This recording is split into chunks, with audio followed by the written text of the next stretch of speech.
Hello and welcome to the channel. कैसे हैं आप सभी लोग? आई होप आप सभी बढ़िया होंगे। आज के वीडियो में हम स्टार्ट करने जा रहे हैं बायोलॉजी पोर्शन, जिसमें हम स्टार्ट कर रहे हैं पहले न्यूट्रिशन इन ऑर्गेनिजम्स। जैसा कि अभी तक हम केमिस्ट्री फिजिक्स का सारा सिलेबस कंप्लीट कर चुके हैं, आज हम बायो का स्टार्ट करने जा रहे हैं और मेरे जितने भी वीडियोस हैं बाकी आप चेक कर सकते हो चैनल पे। ये वीडियो जो है इम्पोर्टेंट होने वाली है जितने भी यूपीएससी के एस्पायरेंट्स हैं, जेके केएसके और जेकेएसएसपी में जितने भी एग्जाम्स में साइंस पूछा जाता है। तो स्टार्ट करते हैं बिना टाइम वेस्ट करे। ठीक है, अब देखो मैंने कहा कि न्यूट्रिशन इन ऑर्गेनिज्म। न्यूट्रिशन क्या होती है? हमें एनर्जी चाहिए होती है हमारी बॉडी में फंक्शनिंग के लिए। हम जितने भी फंक्शन परफॉर्म कर रहे हैं, आप इवन आप सांस ले रहे हो उसमें भी एनर्जी लग रही है, ठीक है? आपका ब्लड पंप हो रहा है उसमें एनर्जी लग रही है, आप चल रहे हो उसमें एनर्जी लग रही है, आप देख रहे हो उसमें एनर्जी लग रही है, आपका ब्रेन प्रोसेस कर रहा है चीजें, उसके लिए एनर्जी चाहिए। हमें एनर्जी कहाँ से मिलती है? हमें एनर्जी मिलती है फूड से, ठीक है?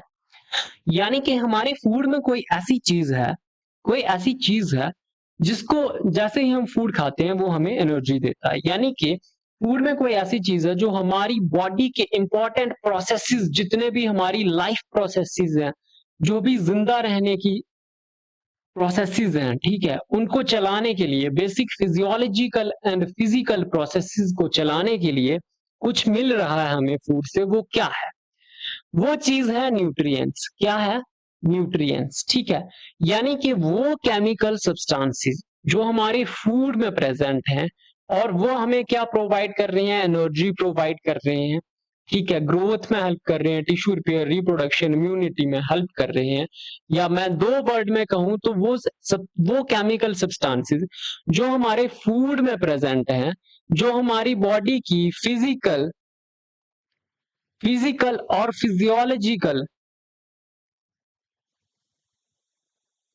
फिजियोलॉजिकल एक्टिविटीज के लिए इंपॉर्टेंट हैं, उनको हम क्या कह देंगे? न्यूट्रिएंट्स कह देंगे। और ये न्यूट्रिएंट्स हमें कहां से मिलेंगे? फूड से मिलेंगे। और फिर इन न्यूट्रिएंट्स की हेल्प से हम क्या कर पाएंगे? हमारे जितने भी लाइफ प्रोसेसेस हैं उनको परफॉर्म कर पाएंगे। तो फिर न्यूट्रिशन क्या हुआ? न्यूट्रिशन वो प्रोसेस हुआ जिसमें हम क्या कर रहे हैं? फूड का इनटेक कर रहे हैं, यानी कि इंजेशन कर रहे हैं। इंजेशन ऑफ फूड से लेकर एब्जॉर्प्शन, या मैं यूं कहूं कि यूटिलाइजेशन ऑफ फूड, उस प्रोसेस को कह देंगे न्यूट्रिशन। यानी कि process of utilisation of nutrients is called as nutrition. I hope आपको क्लियर हुआ होगा। यही चीज मैंने यहां पे लिखी है। The process of taking in food and utilising nutrients for various life processes is called as nutrition. ये आपने याद रखना है। अब न्यूट्रिएंट्स क्यों इंपॉर्टेंट है या न्यूट्रिशन क्यों इंपॉर्टेंट? तो उसका कारण है, हमारी बॉडी में एनर्जी के लिए न्यूट्रिएंट्स चाहिए होते हैं, ग्रोथ के लिए चाहिए होते हैं, या मैं यूं कहूं सर्वाइवल के लिए, हेल्थ के लिए, मेंटेनिंग बायोलॉजिकल सिस्टम। एक बायोलॉजिकल, देखो एक फैक्ट्री है, एक फैक्ट्री को चलाने के लिए क्या चाहिए होता है? फ्यूल चाहिए होता है। तो वो फ्यूल हमें कहां से मिल रहा है? फूड से मिल रहा है। और फूड में क्या है? फूड में कोई केमिकल सब्सटेंसेस है जिनको हम क्या कह रहे हैं? न्यूट्रिएंट्स कह रहे हैं, और वो हमारी बॉडी के लिए इंपॉर्टेंट है। अच्छा, इतना आपको समझ आ गया। अब न्यूट्रिएंट्स क्या क्या है? न्यूट्रिएंट्स क्या मिल रहा है हमें फूड से? तो आपको फूड से कार्बोहाइड्रेट्स मिल रहे हैं, हाँ, प्रोटीन्स मिल रहे हैं, हाँ मिल रहे हैं, और क्या मिल रहा है? फैट्स मिल रहे हैं, ओके, कैल्शियम मिल रहा है, पोटेशियम मिल रहा है, एटसेट्रा, बहुत कुछ मिल रहा है फूड से। यानी ये हमारे सब क्या हो जाएंगे? न्यूट्रिएंट्स हो जाएंगे। ओके, समझ आ गया। तो फिर ये ऑटोट्रॉपिक, हेट्रोट्रॉपिक, ये क्या है? देखो, ऑटोट्रॉपिक न्यूट्रिशन वो तरह की न्यूट्रिशन है जहां पे ऑर्गेनिज्म अपना फूड जो है वो खुद बनाएगा। खुद बनाएगा मतलब किचन में जाके खुद नहीं बनाएगा, ऑब्टेन करेगा सनलाइट से, ठीक है, सनलाइट की हेल्प से खुद उसकी सिंथेसिस करेगा। अब ऑटोट्रॉपिक, हिट्रोट्रॉप्स जैसे हम लोग हो गए, ठीक है, ये जो है ये मैं आपको लास्ट में पढ़ाऊंगा, पर इससे पहले हमें देखना है कि न्यूट्रिएंट्स क्या है, कौन कौन से हैं। तो चलो अब नेक्स्ट स्टेप पे हम समझते हैं कि न्यूट्रिएंट्स क्या है। आई होप न्यूट्रिशन आपको पता चल गया।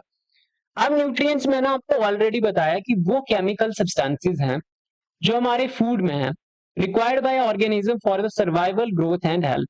यानी कि chemical substances in food required by an organism for survival growth and health of the organism, जो हमें अपनी हेल्थ मेंटेन करने के लिए, बेसिक लाइफ प्रोसेस के लिए जरूरी केमिकल सब्सटेंसेस चाहिए होते हैं, उनको ही हम क्या कह देते हैं, उनको हम क्या कहते हैं, न्यूट्रिएंट्स कहते हैं।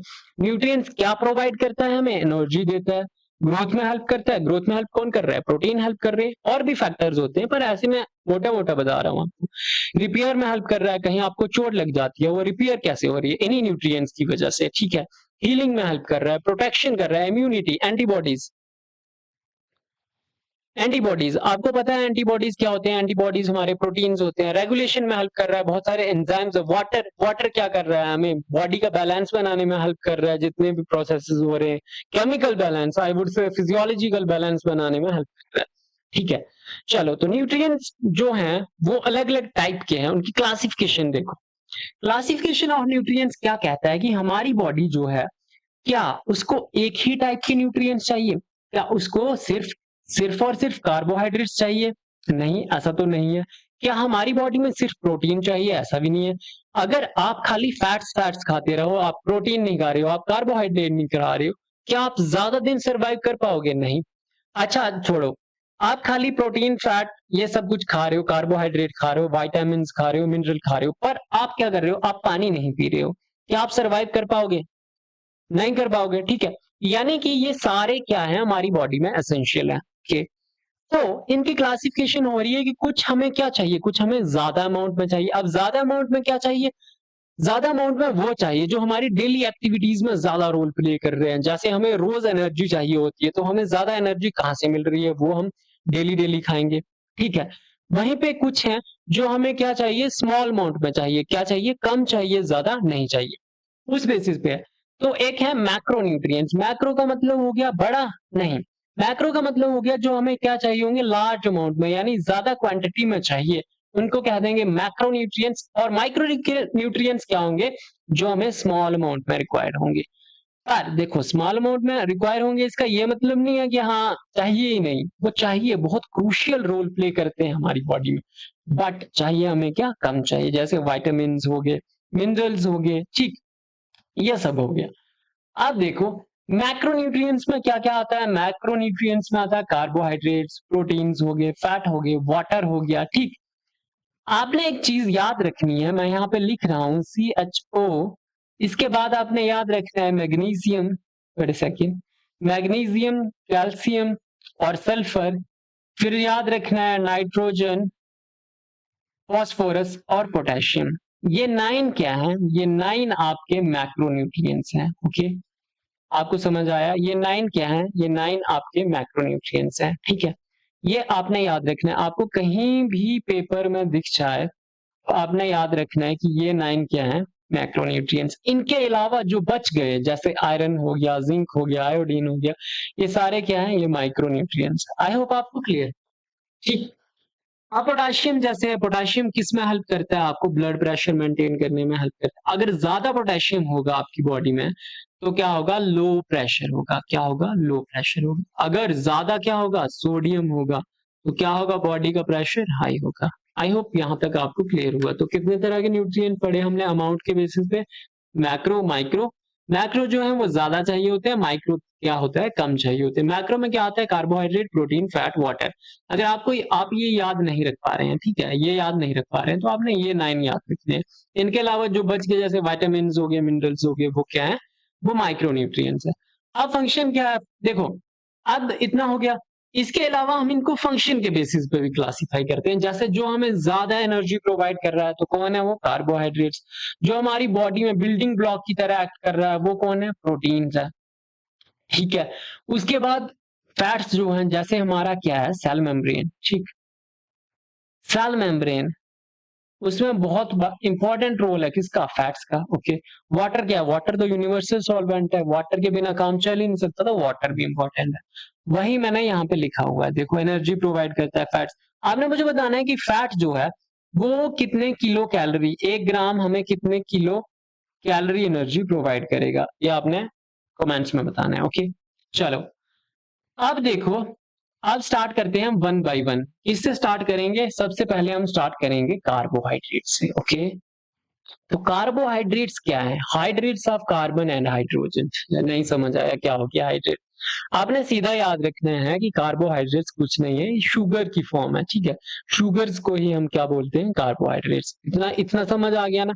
और क्या है, ये हमें क्या प्रोवाइड करते हैं? एनर्जी प्रोवाइड करते हैं, और हमारा प्राइमरी फ्यूल है। प्राइमरी फ्यूल क्यों है? क्योंकि हम बहुत ज्यादा कार्ब्स को कंज्यूम करते हैं। राइस में मिल रहा है, व्हीट में, ब्रेड में मिल रहा है, पोटैटो में मिल रहा है कार्बोहाइड्रेट, ठीक है।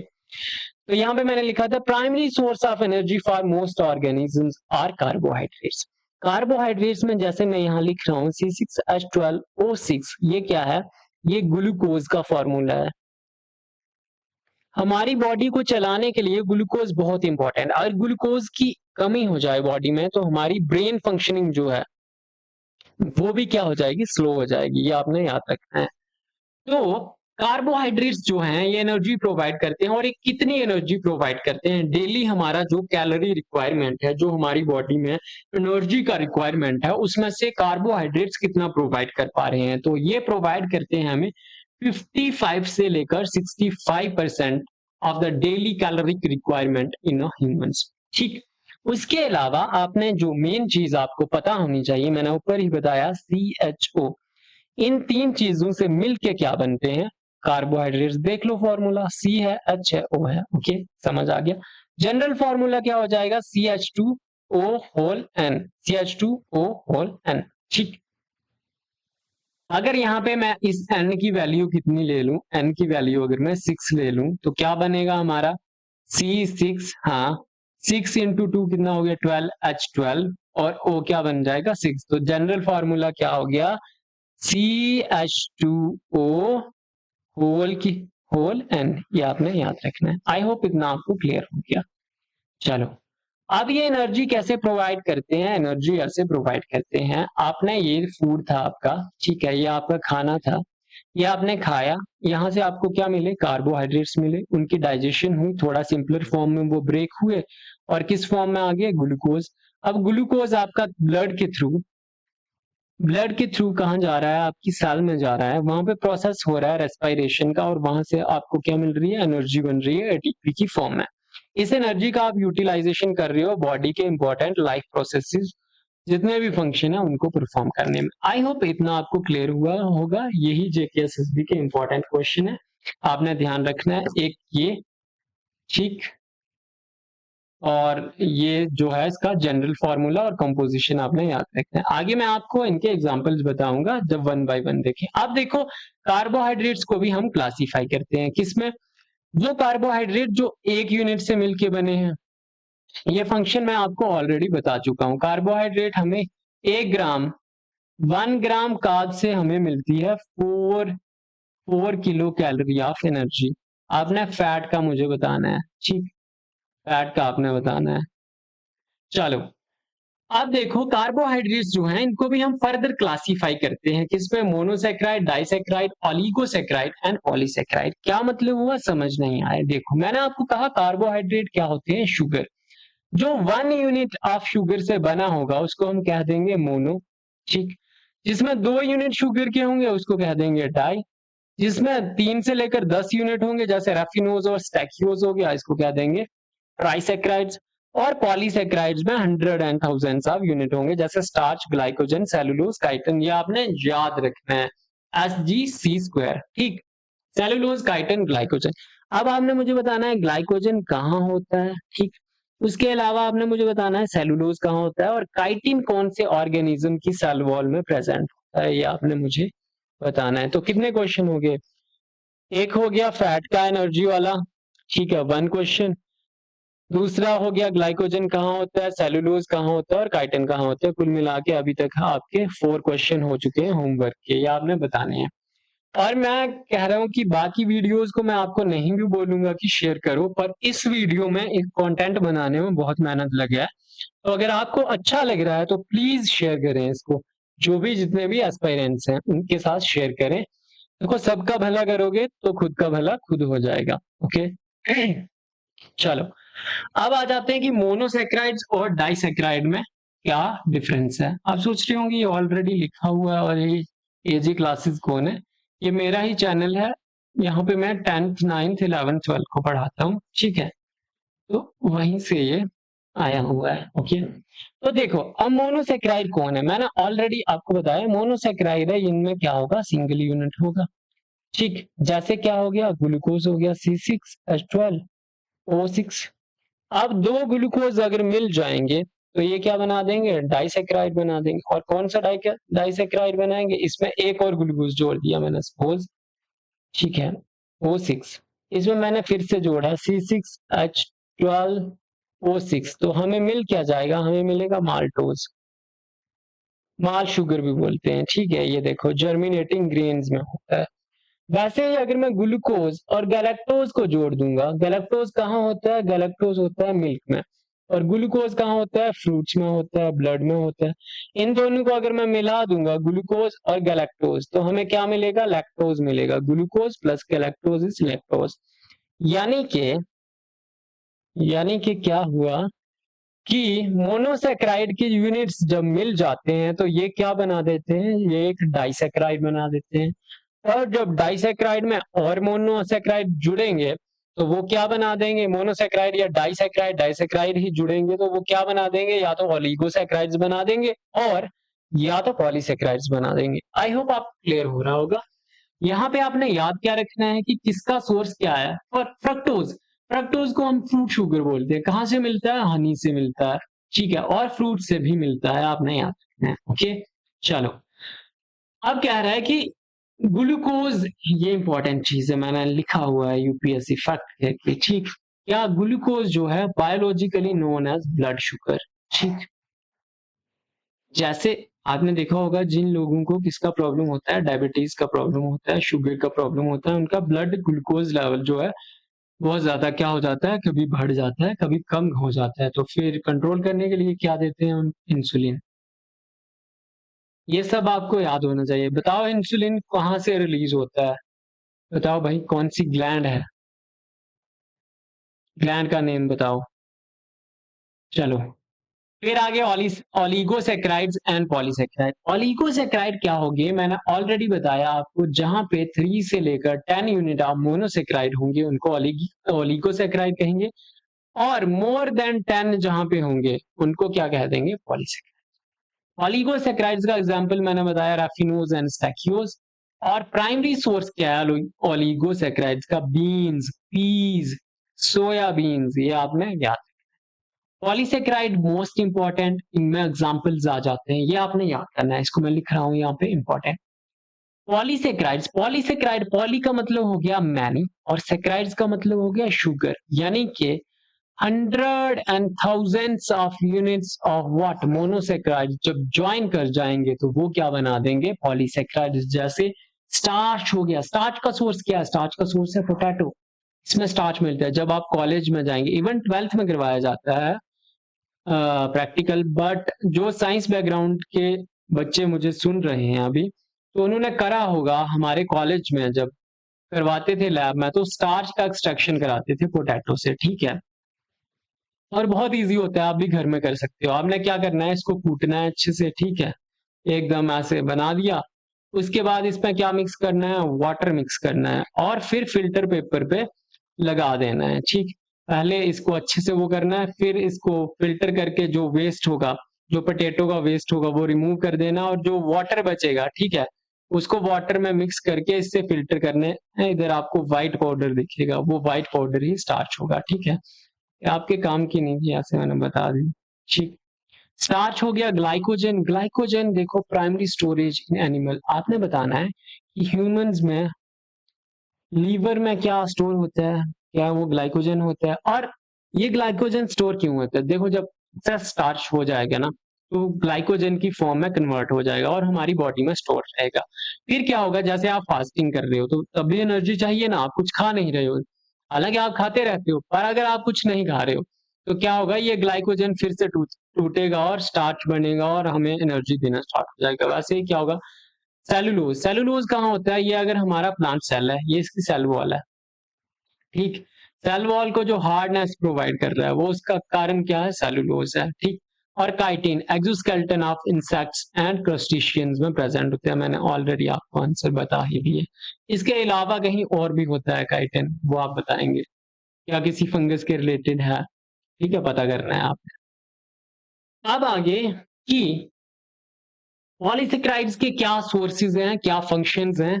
देखो, स्टार्च जो है, स्टार्च का सोर्स क्या है? राइस, व्हीट, पोटैटो और मेज। यानी कि हमारा जो डेली फूड कंजप्शन है, जो हम ज्यादा खा रहे हैं, वहां से क्या मिल रहा है? स्टार्च। और स्टार्च क्या है? कार्बोहाइड्रेट्स। ठीक है।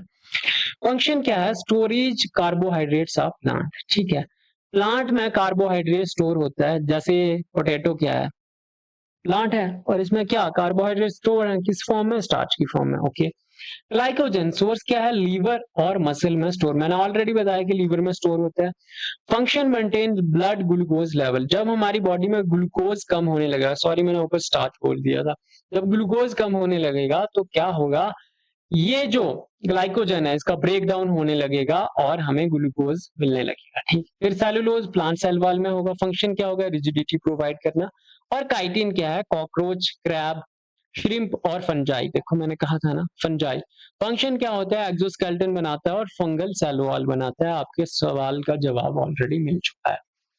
अब आपने इंपॉर्टेंट जो आपने याद रखना है, वेरी वेरी इंपॉर्टेंट, इसको मैं मार्क कर रहा हूं यहाँ पे। ये ग्लाइकोजन क्या है? एनिमल स्टार्च भी कहते हैं इसको। सेलुलोज क्या है? Most abundant organic compound on earth is cellulose. Human can not digest cellulose due to lack of cellulase enzyme. कौन सा एंजाइम नहीं है हमारे पास? Cellulase enzyme. ओके, ये आपने याद रखना है। ये आपने फैक्ट नहीं भूलने। ग्लाइकोजन क्या है? एनिमल स्टार्च कहते हैं। मोस्ट अबंडेंट क्या है? सेलुलोज। ह्यूमन सेलुलोज डाइजेस्ट क्यों नहीं कर पाते? क्योंकि सेलुलेज एंजाइम नहीं है। आई होप आपको यहां तक क्लियर हुआ होगा, मिक्स नहीं हुआ होगा। अगर मिक्स हो चुका है तो मैं अभी बता देता हूँ। हम क्या पढ़ रहे थे? हम पढ़ रहे थे कार्बोहाइड्रेट्स। इसमें हमने क्या पढ़ा? मोनो पढ़ा, मोनोसैकेराइड्स।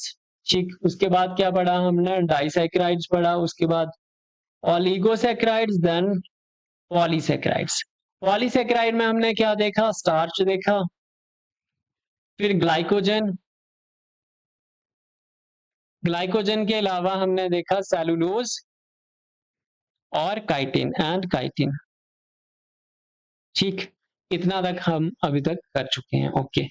अब कह रहा है कि अगर ये कार्बोहाइड्रेट्स हमारी बॉडी में इंक्रीज कर जाएं या इनकी कमी हो जाए तो हमें क्या होगा? ठीक। डेफिशिएंसी से क्या होगा और एक्सेस से क्या होगा? Effects of deficiency. डेफिशिएंसी अगर हो जाए, अब देखो आपकी बॉडी में ग्लूकोज है। ग्लूकोज क्या कर रहा है? आपको एनर्जी प्रोवाइड कर रहा है। अगर आपकी बॉडी के ग्लूकोज लेवल कम हो जाएंगे तो क्या होगा? आप एनर्जेटिक फील नहीं करोगे। ठीक है, एनर्जेटिक फील नहीं करोगे तो इसका मतलब आपको फटीग होगा, लेथार्जी होगी, सीवियर वीकनेस हो जाएगा, वेट लॉस होने लगेगा आपका, किटोसिस होगा। ठीक है, ये एक मेटाबॉलिक स्टेट होती है। मसल्स का ब्रेक डाउन होगा, ये सब चीजें होंगी। उसके बाद कह रहा है कि अगर आप एक्सेस में इनटेक करेंगे तो क्या होगा? अगर आप एक्सेस में ले रहे हैं तो ओबेसिटी हो जाएगी, आपको हाई डायबिटीज रिस्क हो जाएगा। ओबेसिटी हो गया मोटापा, फैट अकम्युलेशन होने लगेगा, कार्डियोवैस्कुलर डिसऑर्डर्स होंगे, ये आपने याद रखना है। ओके, ठीक है, ठीक है, ठीक है, ठीक है। आगे बढ़ते हैं। नेक्स्ट है, देखो यहां तक हमने कार्बोहाइड्रेट्स का कर लिया। अब आते हैं प्रोटीन, यानी कि building block of the body, इनके बारे में बात। प्रोटीन क्या है? प्रोटीन को मैंने आपको कहा कि बिल्डिंग ब्लॉक ऑफ बॉडी है। ठीक। उसके अलावा हमने कार्बोहाइड्रेट्स में देखा था कि कार्बोहाइड्रेट क्या होते थे। जैसे पॉलीसेकेराइड थे, वो एक सिंगल यूनिट से मिलते थे, फिर एक और यूनिट मिल रहा है, एक और एक और एक और एक और ऐसे बहुत सारे यूनिट मिलके क्या बना देते थे? हमारे पॉलीसेकेराइड्स बना देते थे या ओलिगोसेकेराइड बना देते थे। वैसे ही हमारे प्रोटीन भी किसी चीज से बने होंगे। तो वो प्रोटीन जो बने हुए हैं वो किस चीज से बने हुए हैं? प्रोटीन हमारे बने हुए हैं अमीनो एसिड से। एनो एसिड्स। ठीक है, ये आपने याद रखना है। प्रोटीन किससे बनते हैं? अमाइनो एसिड से। ठीक, अमाइनो एसिड से हमारे क्या बनते हैं? प्रोटीन्स। ओके। कह रहा है body building nutrients essential for primary biological functions derived from Greek word proteios meaning primary importance. यानी कि इनका मेजर रोल है हमारी बॉडी में। किस चीज में? मसल्स को बनाने में इनका रोल है, building of muscles, building of muscles. उसके अलावा क्या होते हैं प्रोटीन? एंजाइम्स। यानी फिजियोलॉजिकल रोल है। उसके बाद रिपेयर में ये हेल्प कर रहे हैं। इंपॉर्टेंस क्या है? Fundamental to play physical structure, function and regulation of the body's tissue and organs. Chemical composition की बात करूं तो ये किससे बने होते हैं? कार्बोहाइड्रेट किससे बने थे? CHO से। ये भी उनसे ही बने हैं। एक्स्ट्रा इसमें क्या लगा लो? Nitrogen, carbon, hydrogen, oxygen and nitrogen. अब एक चीज आप याद रखो, आपको कहते हैं कि ज्यादा प्रोटीन इनटेक करने से क्या होता है? आपकी किडनीज खराब हो जाएंगे। ऐसा क्यों कहते हैं? ऐसा इसलिए कहा जाता है कि अगर बहुत ज्यादा एक्सेस में आप ओवरडोज करोगे किसका? प्रोटीन का, बहुत ही ज्यादा प्रोटीन खाओगे तो उसमें क्या होता है? नाइट्रोजन, नाइट्रोजिनियस वेस्ट बनेंगे और ये वेस्ट जो है ये हमारी बॉडी के लिए बहुत ज्यादा क्या है? हार्मफुल है। अब इसके कारण क्या होगा? इसके कारण ये होगा हमारी किडनी दो फिल्ट्रेशन कर रही है, पर अगर आप बहुत ही ज्यादा एक्सेस में चीज, कहते हैं ना एक्सेस ऑफ एवरीथिंग बैड, तो अगर आप एक्सेस में बहुत ज्यादा इसको खा रहे हो तो नाइट्रोजनस वेस्ट आपकी बॉडी में अकोमुलेट होने लगेंगे, उसके कारण ऑर्गन फेलियर का डर रहता है। ठीक, बाकी ज्यादा कोई कारण नहीं है। और फिर मैं आपको एक चीज बताता हूं, जो कार्बोहाइड्रेट थे वो 4 किलो कैलोरी क्या दे रहे थे हमें? एनर्जी दे रहा था 1 ग्राम कार्बोहाइड्रेट। तो सिमिलर केस है किसका? प्रोटीन का भी। प्रोटीन भी इतनी एनर्जी दे रहे हैं। तो आप कहोगे कि ये तो मसल भी बनाते हैं, एनर्जी भी कार्बोहाइड्रेट्स के जितनी दे रहे हैं, तो हम इनको ही क्यों नहीं ज्यादा खा रहे? कार्बोहाइड्रेट्स को क्यों खा रहे हैं? कारण उसका यही है। कारण क्या है? कारण है नाइट्रोजनस वेस्ट।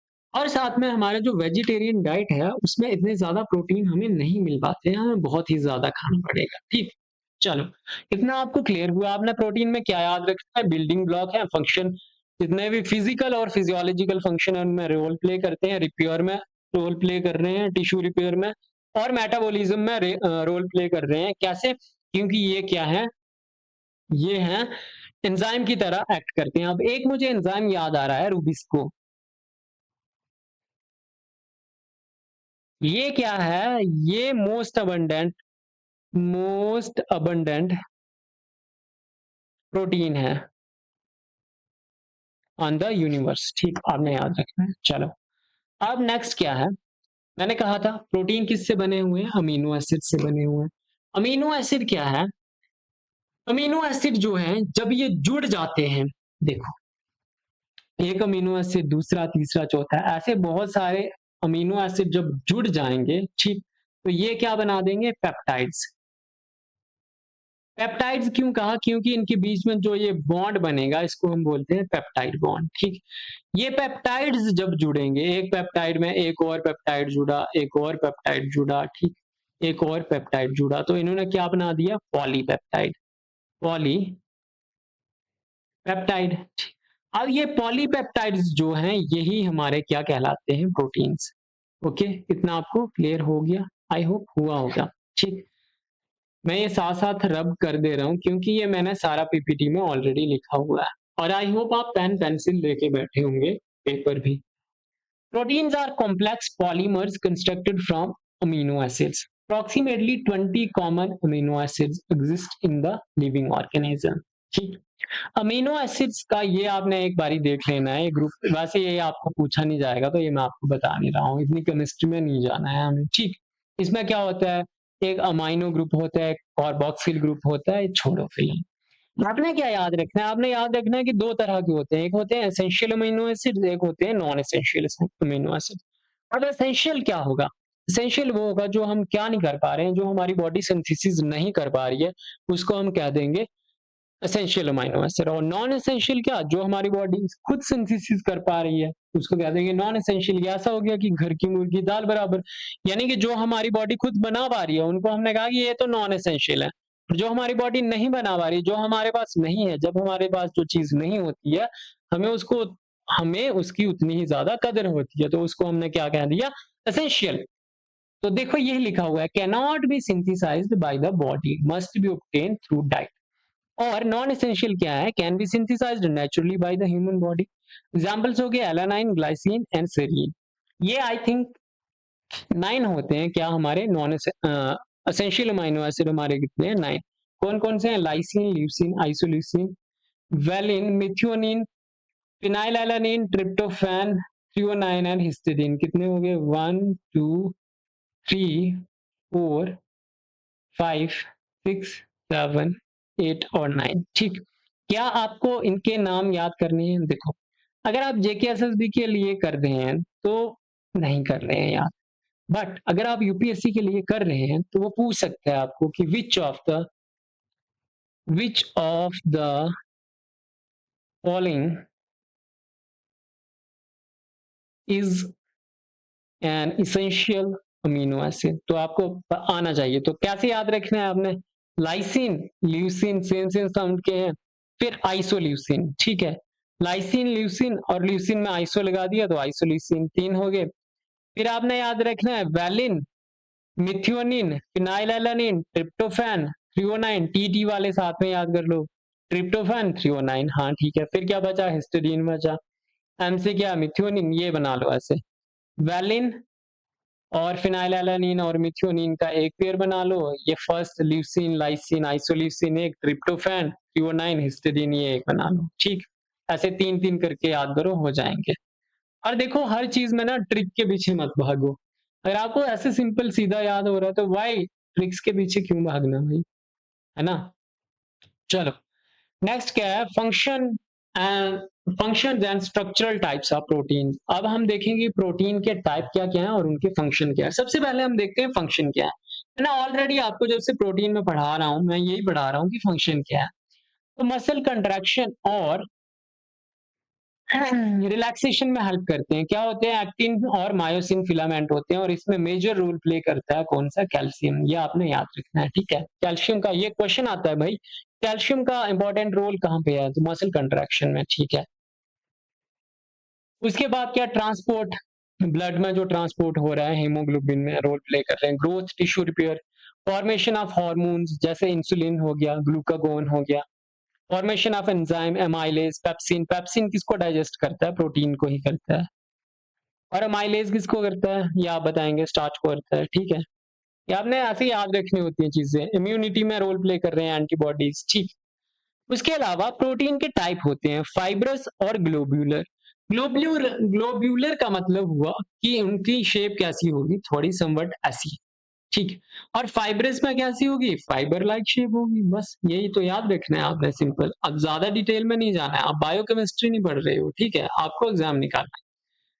तो फाइब्रस में क्या हो गया? जैसे हो गया केरेटिन। केरेटिन किस में इंपॉर्टेंट रोल प्ले करता है? हमारे हेयर की हेल्प में, नेल्स में। ठीक, कोलेजन हो गया, हमारी स्किन को अच्छा रखता है। इलास्टिन हो गया, इसका भी इंपॉर्टेंट रोल है। कहाँ? स्किन में। जो आपको झुर्रियां आ जाती हैं वो किसके कारण आती हैं? इलास्टिन और कोलेजन की कमी से आती हैं। ठीक, फिर ग्लोब्यूलर कैसे हैं? जिसका ग्लोब्यूल जैसा शेप होगा। कौन से आ गए? हीमोग्लोबिन आ गया, इंसुलिन आ गया, एंजाइम आ गया। आपने याद कर लेना। ठीक, एंड देखो, अगर आपको ये नोट्स चाहिए होंगे, आपको कमेंट्स में लिखना पड़ेगा कि नोट्स चाहिए। फिर कह रहा है कि प्रोटीन के सोर्सेज क्या क्या है, सोर्सेज ऑफ प्रोटीन, और डेफिशिएंसी डिजीजेस क्या होती हैं प्रोटीन से। तो प्रोटीन का सोर्स क्या है? एक तो वेजिटेरियन सोर्स है, वेज सोर्स है, और एक नॉन वेज सोर्स है। ठीक, एनिमल सोर्स कह लो या। तो एनिमल में क्या होगा? Egg, fish, meat, milk, paneer. इन सब से आपको क्या मिल रहा है? इन सब से आपको मिल रहा है प्रोटीन। और प्लांट में क्या? Pulses, lentils, soybean, peas, beans. इन सभी से आपको क्या मिल रहे हैं? प्रोटीन। ओके, अब ये 2 डिजीज मैंने लिखी है, इनको मैं स्टार लगा रहा हूँ। Most most most important disease है। एक है मेरास्मस, एक है क्वाशकर डिजीज। ठीक है, अब ये जो है क्वाशकर डिजीज जो है, इसमें क्या होता है? ये बच्चों में होती है। जब प्रोटीन की कमी हो जाती है तो उनका क्या हो जाता है? पेट ऐसे बाहर की तरफ स्वेल कर जाता है और हड्डियां बहुत ज्यादा क्या हो जाती है? कमजोर। स्वेलन हो जाती है और एडीमा हो जाता है। और मेरास्मस में क्या होता है? प्रोटीन के साथ साथ कैलोरी डेफिशिएंसी होती है। और मेरास्मस डिसीज किसमें होती है? अडल्ट्स में होती है। सीवियर वेट लॉस होगा। ठीक है, बॉडी बहुत ज्यादा पतली हो जाएगी, एकदम ऐसे कंकड़ कांटा बन जाओगे। अब ये होता क्यों है? देखो, अब एक टाइम तक प्रोटीन प्रॉपर जितनी आपकी बॉडी को रिक्वायरमेंट थी आप ले रहे थे, उसके बाद आपने क्या कर दिया? प्रोटीन लेना बंद कर दिया। तो क्या हो जाएगा? धीरे धीरे आपके मसल्स डीजनरेट करेंगे, कोलेजन कम होगा। ठीक है, इलास्टिन कम होगा। जितने भी प्रोटीन है, आप बाकी कुछ भी खा रहे हो उसको प्रॉपरली डाइजेस्ट नहीं कर पा रहे हो, क्योंकि एंजाइम्स भी प्रोटीन है। ठीक है, तो एकदम आपकी बॉडी कैसी हो जाएगी? सूख के कांटा हो जाएगी। वो होता है मेरास्मस। अब बोल रहा है कि एक्सेस ऑफ प्रोटीन लेने से क्या होता है। मैंने ऑलरेडी आपको बताया है कि can lead to kidney stress, dehydration, increased nitrogenous waste production और किडनी फेलियर भी कॉज कर सकता है। तो ये था अभी तक हमारा प्रोटीन के रिलेटेड। अब ये एक बारी आप खुद से देख लेना कि न्यूट्रिशन क्या होता है, न्यूट्रिएंट्स क्या होते हैं, उनकी क्लासिफिकेशन, ब्लड शुगर किसको कहते हैं, एनिमल स्टार्च किसको कहते हैं, काइटिन क्या है। मतलब कुल मिला के इस शीट पे मैंने वो सब लिखा है जो सब कहाँ आएगा, पेपर में आएगा। अगर आपने ऊपर से सारी वीडियो नहीं भी देखी है, अगर सिर्फ आप ये एक पेज रिवाइज करके चले जाते हो, मैं लिख के दे रहा हूं, मैं गारंटी दे रहा हूं कि अभी तक जितना मैंने पढ़ाया उस पोर्शन में से जितना भी है इधर से क्वेश्चन निकल जाएगा इस शीट से, ठीक है। अब इसके बाद अभी क्या क्या रह रहे हैं, अभी बहुत से रह रहे हैं, फैट रह रहे हैं हमारे, ठीक है, फैट्स रह रहे हैं। लेकिन फैट्स वाला पोर्शन, ऑटोट्रोपिक, हिट्रोट्रोपिक न्यूट्रिशन, वो सारा हम करेंगे नेक्स्ट वीडियो में, बिकॉज अभी लाइट चली गई है और मेरे लैपटॉप की बैटरी भी कम है और मेरी बैटरी भी कम है, मैं थक चुका हूँ, ठीक है।